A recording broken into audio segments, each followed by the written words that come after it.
பச்சை மலை அரைச்சி இதுல அப்படின மாதிரி இருக்கு எனக்கு.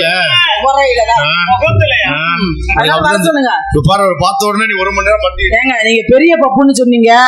பெரிய பெட்டி கூப்பிடுங்க. இங்க பாரு வருவார் மணி பாடுமா வாய தரமா வருவாரு. எங்களுக்காண்டி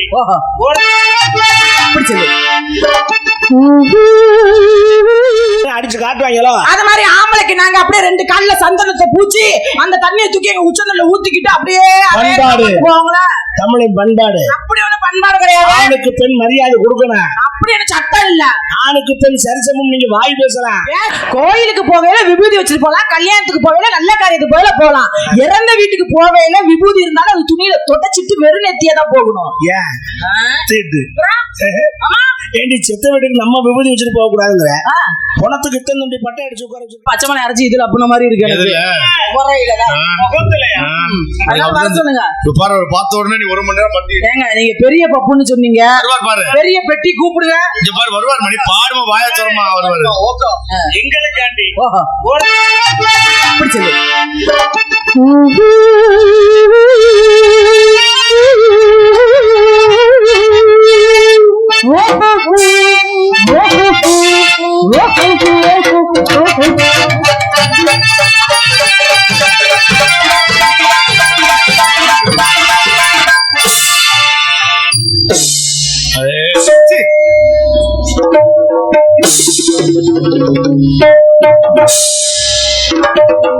என்ன இப்ப என்னமோ பெரிய என்னமோ எப்படி பேசிச்சு. ஆமா beautiful girl, wonderful girl, nice girl. Wow, wow. Hi. Hi. How are you? I'm fine. Fine. என்னமோ உள்ள ஆத்திக்கிட்டு இருந்த போட்டு. அதானே 1 மணி நேரம் மண்டி போடுறேன். நான் வரது பப்புன்னு அறியறே வந்து ஒண்டி போட்டு பயிரை புடுங்கணும். ஆமா சொன்னேன். என்ன சொன்ன வெண்ணே? ஹரிஹரனை திட்டிட்டு இருந்தேன். ஆர்பி ஹரிஹரனை திட்டிட்டு இருந்தேன். அப்புறம் கட்டி பிடிச்சி முத்த கொடுத்தா சொல்லி கொடுத்த மாடாட்ட சுகமா இருக்குன்னு வேகாம நிக்கிறேன். ஏன் அவரை திட்டா உங்களுக்கு ரோசம் வருது?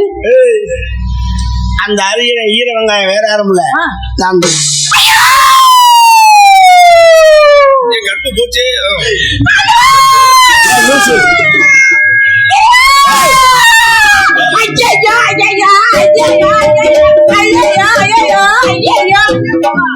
கருப்பு போச்சு. கருப்பு போச்சுன்னா சேப்பு பெயிண்ட் அடிச்சுக்க. ஆடி பைத்தியம் முடிச்சவள அண்ணி நானவளை என்ன கட்டி பிடிச்சு மேடையில முத்த கொடுத்துட்டாங்க. ஆடி இல்ல என்ன நடிக்கிற ஓவரா நீ கட்டி பிடிச்சு முத்த கொடுத்து கருப்பு பாலா போயிருச்சு. கருப்பு எங்கடி வச்சு உள்ளதா இருக்கு கருப்பா? ஐயோ அது கருப்பா தான் இருக்கும். கருப்பா அலமா வெள்ளை அடிப்பாங்க. ஐயோ என்னமோ ஆட்ல இப்ப வந்து பேசாம கிடக்க. என்ன உன் சட்டம் சவடல்ல? ஐயோ நீங்க தானா போட்டு வச்சு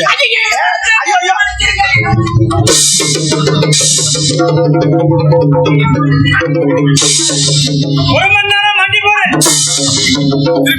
நல்ல 1 மணி நேரம் மண்டி போறேன். அது இருடி.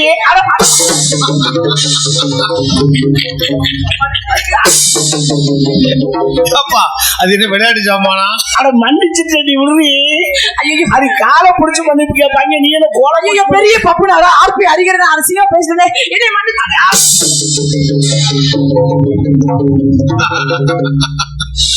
அப்பாடா அண்ணே இப்படி புடிச்சு புடி குஞ்சா போச்சுடா. மன்னிச்சுட்டு எந்திரடி. மன்னிச்சுட்டாரா? மனசுல எழுதி வச்சு ஒண்ணு வைக்கிற பேசாம இருக்கா.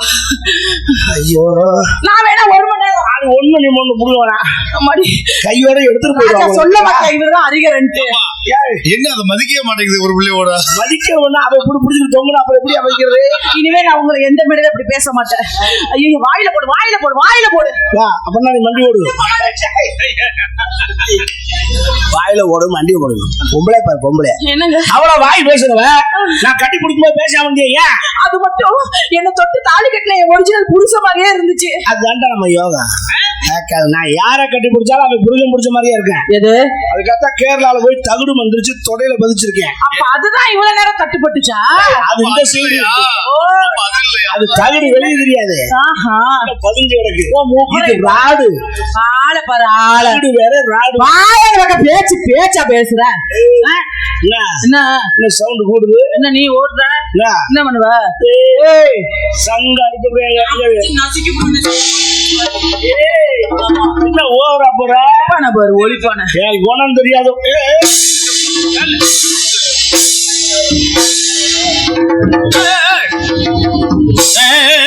என்ன பண்றியா? சீரு பத்தியா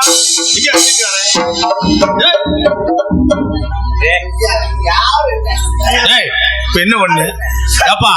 இந்த பாரு, நீ ஒரு ஆம்பளை தானே, ஒரு பொம்பளை புள்ள நெஞ்ச பிடிச்சு சொல்லி அங்கே ஒண்ணு சாத்திட்டு கொண்டு பாத்துக்கு நீ தள்ளியா நெஞ்ச பிடிச்சு? நீங்க ஓசில புழு புள்ளின்னு பாக்கலாம்னு ஆசைப்படுறீங்க. நான் அவன் நெஞ்ச பிடிச்சு கொடுத்தல்ல. நீ சொன்ன ஒரு தள்ள அதே மாதிரி எனக்கு ஆசை இருக்குது, ஆனா நிலைமை தடுக்குது. எத்தனை வருஷத்துக்கு? உனக்கு எக்ரிமெண்ட் கேட்டு எழுதி போட்டாங்களா? உனக்கு தேவையானு கேட்டேன். கைய நீட்டி பேசாதயா, மத்த டான்ஸ்ல கைய நீட்டி பேசு. என்கிட்ட நீட்டினா புடிச்சு நறுக்கி விடுவேன். என் குணம் தெரியாது. என் குணம் உனக்கு தெரியாது. நீ என்ன பண்ணி கிழிப்ப? குடுத்தனாக்கள் உச்சந்தல் அடிச்சா தலை வகுத்து நான் குடுத்தன்னு வச்சுக்கோ, குடல் வாய் வயது லொபக்கன்னு விழுவோம். பொம்பளை ஆட்டு போய் சண்டி ஆட்டு போய் ஆம்பளை மாதிரி நீ பேசு. ஆம்பளைக்கு மரியாதை நீ விடு. பொம்பளைக்கு நீ மரியாதைய குடு. பொம்பளைக்கு நாங்க என்ன உட்காந்து சூடம் பொருத்தி மணி எடுத்து கிளி அடிச்சு காட்டுவாங்களோ, அது மாதிரி ஆம்பளைக்கு நாங்க அப்படியே ரெண்டு கால்ல சந்தனத்தை பூச்சி அந்த தண்ணியை தூக்கி எங்க உச்சந்தல்ல ஊத்திக்கிட்டு அப்படியே போங்களா. தமிழின் பண்பாடு. அப்படி ஒண்ணு பண்பாடு கிடையாது. ஆணுக்கு பெண் மரியாதை கொடுக்கணும். அப்படி என்ன சட்டம் இல்ல. ஆணுக்கு பெண் சரிசமும். நீங்க வாய் பேசலாம், பேசுவான், செய்ய முடியாது. நாங்க செஞ்சுடுவீங்க. நீங்க எதை செஞ்சாலும் அதுக்கு மேல ஏறி நான் செய்வேன். அதுதான் தப்பு. நீ மேல ஏறி செய்வேன், அது எனக்கு தெரியும். தெரிஞ்ச விஷயம் பாச்சு. அந்த மேட்ரு வேற, நான் சொல்ற விஷயம் வேற. என்ன மேட்ரு? ஒரு ஆண் நினைத்தால் எதையும் சாதிக்க முடியும். அந்த சாதிக்க பிறந்தவளே பெண்ணாகப்பட்டவள் நாங்க தான். கிழிச்சீங்க. என்னது? உங்க வேலை பூரா அடுப்படியோட சரி, உங்க வேலை பூரா பெட்ரூமோட சரி. அதுதான் முக்கியம். அது தெரிஞ்சுக்க. ஒரு ஆம்பளை நினைச்சான்னா 50 உண்டாட்டி கட்டுவேன். அது மாதிரி ஒரு பொம்பளை 50 உண்டாட்டி கட்டினால உங்க அப்ப மந்தையில வந்து ரெண்டு சொல்லுவேன். யாராய மயனை பேசுனீங்க? அவன் சிங்கம்டா. 50 உண்டாட்டினடா 100 உண்டாட்டி கட்டுவாண்டா கட்டுவாண்டா கட்டுவாண்டா அவனு சொல்லுவேன். சரி, நீ ஒரு 4 புருஷன் கட்டு, நான் 40 புருஷன் கூட கட்டுவேன். உங்க ஒப்பனை நடுவட்டில் சொல்ல சொல்லு. என் மக சிங்கம்டா, அவன் 400 புருஷன் கட்டுவாடா கட்டுவாடா சொல்லு கட்டுவாடா நொட்டுவாடா. காரச்சிட்டு துப்பாங்கி வேட்டி தூக்கிடு. அப்படி ஒண்ணு சட்டம் இல்லையே. நீங்க கட்டல, நாங்க மட்டும் நான் கையை வச்சு அடைச்சுக்கிட்டு இருப்போமா? ஆணுக்கு ஒரு நீதி, பெண்ணுக்கு ஒரு நீதி இருக்கு. அது மாதிரி போக முடியாது. கோடி ஒரு வெள்ளை, குமரி ஒரு புள்ளடாங்க. அப்படி நீ குமரின்னு சொல்றது எது வரைக்கும்? எது வரைக்கும்? ஒரு புள்ள பக்கம் வரைக்கும் தான். சரிங்க. நாங்க அப்படி இல்ல. 80 வயசுல நரச்ச மிசி முறுக்கி விட்டு மணவர்கள மாப்பிள்ளையா உட்கார்ற தகுதி எங்களுக்கு உண்டு. உட்காந்து என்ன பண்றது? உங்களை கழுத்து முண்டையா மூலையில எழுதிருக்காங்க. நாங்க மட்டும் கழுத்து முண்டை, நீங்க மட்டும் அப்படியே என்னைக்கு வயசுக்கு வரணும். நல்லது கூப்பிட மாட்டாங்க. கிளவினா அப்படிதான் தெரிஞ்சுக்க. எப்படி? ஆம்பளை அப்படி இல்ல, எங்கேயும் நிக்காம போய் சபையில பொண்டாட்டி இல்லைனாலும் அவனுக்கு பேரு ஆண்மகன் தான். ஆண்மகன். புருஷன் இல்லைன்னா அவளுக்கு பேரு விதவைடான்னு. அது உங்களை மாதிரி ஆட்கள் வைக்கிறது தானே? அப்படி இல்ல, அந்த காலத்துல பெரியவன் சொல்லி வச்சிருக்கிறது. ஏன் மாத்துங்க? மாத்த முடியாது. எல்லாத்தையும் மாத்தி புரியா? மாத்தணும். அந்த காலத்துல அப்பானு கூப்பிட்டு அன்னைக்கு மாமானு கூப்பிடுவியா? இப்பதான் அப்பாக்கிறத டேடின்னு வந்துருச்சு. அப்படியே டேட் அப்படி வந்துருச்சு. டேடியும் டேடியும் அப்பாவும் ஒண்ணுதான். முறை மாறாது. முறை மாறாது. நான் உன்னை கேக்குறேன், பேசுங்க. தமிழ்நாட்டுல பிறந்த போது நீ உண்மையான தமிழச்சியா? நானு தமிழச்சியா? ஆமா, தமிழச்சின்னா நான் கேக்குறதுக்கெல்லாம் கரெக்டா பதில் சொல்லிட்டோம். நிறைய பதில் சொல்ல, எந்த கேள்வி வேணாலும் கேளுங்க. வயசுக்கு வந்தியா? இந்தாயா வயசுக்கு வந்துட்டியாங்கிற மேடையில நிக்க வச்சு, மேடையில நிக்காம ரூம் மேடையில நின்னுகிட்டு இருக்கிற வயசுக்கு வந்தியானா எப்படி சொல்றது? வந்தேன்னா வந்தேன்னு சொல்லு ராஜா. இல்ல இல்லவா சொல்லு, சொல்லுமா. வயசுக்கு வந்துட்டேன். கொண்டாத வந்துட்டேன், அவ்வளவுதானே. வயசுக்கு வந்துட்டா வெக்க வரும்ல. வயசுக்கு வந்தா அவனுக்கு குடிசை கட்டினாங்களா? யா குடிசை கட்டாம இருப்பாங்களா? குடிசை கட்டி 30 நாள் உட்கார வச்சாங்க தனியா. ஏன் இதை நான் கேட்டேன்னா, இப்ப உள்ள பிள்ளைகளுக்கு யாரும் குடிசை கட்டுறதே இல்ல. ஆமாங்க, பச்சை ஓலையில குடிசை கட்டணும் ஒரு காலம். இப்ப ஒரே ஒரு தட்டியை கொண்டாந்து கதவு ஓரத்துல வச்சுட்டு 4 நாளைக்கு உட்கார வச்சு 5ஆம் நாள் தண்ணி வச்சு பள்ளிக்கூடம் போன வச்சு விட்டுறாங்க. ஐயோ, அப்படி இருக்க கூடாது. ஒரு மாசம் உங்களை குடிசைக்கு உட்கார வைக்கிறானே, ஏன்? ஏன் அது வெளியே தெருவ போக கூடாது? தீட்டு தீட்டு தீட்டு பட்டுரும். அது என்னடி தீட்டு? இல்லங்க, கன்னி பொண்ணு இல்லையா, கன்னி தீட்டு கண்ணுக்கு ஆகாதுன்னு சொல்லுவாங்க. கன்னி தீட்டு அப்புறம் எனக்கு வாயில வந்துடும். தீட்டுங்கிற ஒரு விஷயமே கிடையாது என்னை பொறுத்தவரை. நீங்க யார்கிட்ட வேணா கேட்டுக்க, நான் விளக்கம் சொல்லுவேன். சொல்லுங்க. தீட்டு என்ன தீட்டு? பிள்ளை வயசுக்கு வந்தா தீட்டா? ஆமா, கன்னி தீட்டு இல்லையா? எப்படி வெளியே போறோமோ ஒண்ணுக்கு இருக்கிறோமோ சாப்பிடுறோமோ அது மாதிரி அது ஒரு சமாச்சாரம். அதுல தீட்டெல்லாம் கிடையாது. நான் சொல்றேன், தீட்டுன்னு யார சொன்னான்னு தெரியுமா? நீ வயசுக்கு வந்துட்டா உன்னை கட்டிக்க போறான்ல புருஷன், ஆமா, அவனுக்கு சொன்ன வார்த்தை அது. எதுக்கு? நான் வயசுக்கு வந்து கட்டிக்க போற புருஷனுக்கு சொன்ன வார்த்தையா? எத புள்ள சடங்காயிருச்சா? ஆயிடுச்சு. நீ தீட்டு எங்க கொல்லுப்பட்டில போயா? அந்த ரெடியா தீட்டுக்கடா, உன் புத்திய தீட்டு. இவளை வச்சு எப்படி குடும்பம் நடத்த போறோங்கிறத புத்திய தீட்டுக்க. ஓஹோ, தெரியுமா? அவங்கள ஏன் உங்களை ஒரு மாசம் உட்கார வைக்கிறோம்னா, அந்த நேரத்துல பெண்களுக்கு உடல்ல ஓய்வு தேவை. அவங்கள ரொம்ப கஷ்டப்படுத்த கூடாது, அசௌகரியமா இருக்கும். அதுக்காகத்தான் ஒரு மாசம் வைக்கிறான். இதுவரை தீட்டும்ல மசரும் இல்ல. நான் கேட்கிறேன், செத்த வீட்டுக்கு போறவன் நெத்தியில விபூதி வச்சுட்டு போக கூடாதுன்னு சொல்றாங்கல்ல? போக கூடாதையா? கோயிலுக்கு போகையில விபூதி வச்சுட்டு போலாம், கல்யாணத்துக்கு போகையில நல்ல காரியத்துக்கு போயில போலாம். இறந்த வீட்டுக்கு போகையில விபூதி இருந்தாலும் அது துணியில தொடச்சிட்டு வெறும் நெத்தியதான் போகணும். ஏன் தீட்டு? ஏண்டி செத்த வீட்டுக்கு நம்ம விபூதி வச்சுட்டு போக கூடாதுங்கிற? பணத்துக்கு இத்தனை பட்டை அடிச்சு உட்கார வச்சிருக்காங்களே, அதையும் ஆக்கிறாங்க. அதானே, அதுக்கு எதுக்கு அப்படிப்பட்ட? அதுக்கு மட்டும் அத்தனை பட்டை அடிக்கிற நம்ம அடிக்கப்படாதா? ஓஹோ, பைத்தியக்காரி. அதெல்லாம் எதுவுமே கிடையாது. சரி, செத்தவன் தெய்வத்துக்கு சமம்.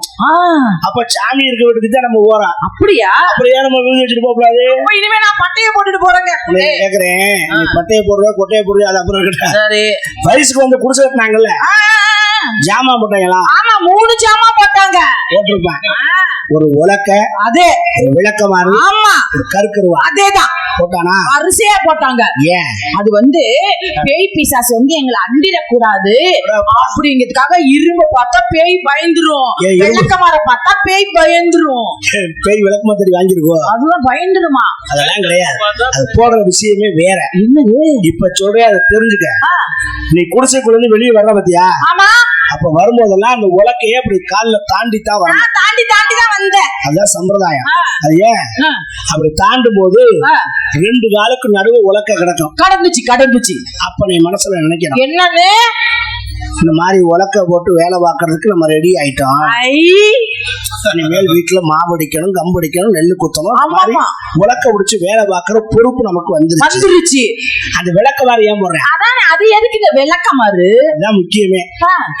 இந்த உலக்கையை விட்டுட்டு வேற உலக்கையை தேடுனா விளக்கமாறு பிரிஞ்சு போகும் அப்படின்னு காட்டத்தான் அந்த விளக்கமாறு. அப்ப இந்த கருக்கருவா இதையும் மீறி வேற உலக்கையை பார்க்கணும் நினைச்ச உன் புருஷன் உன்னைய குறைன்னு கருக்கருவால அறுத்து போடுவாண்டின்னு காட்டுறதுக்கு தான் தெரிஞ்சுக்கத்தான் சடங்கு சம்பிரதாயம் எல்லாம். ஓஹோ, ரொம்ப பேசாத. சரி, தொடாம பேசு. பொம்பளை பிள்ளை தொட்டு பேசினா உனக்கு வசனம் வருமா? ஏன் தொடக்கூடாது? பேச்சா இருக்க தொட்டு பேசுற?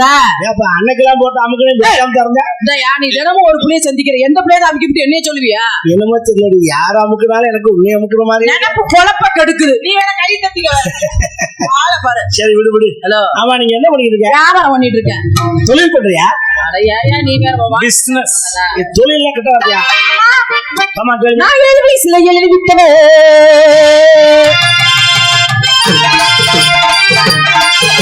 நான் 7 வயசுல எழுதிவிட்டேன். 16 வயசுல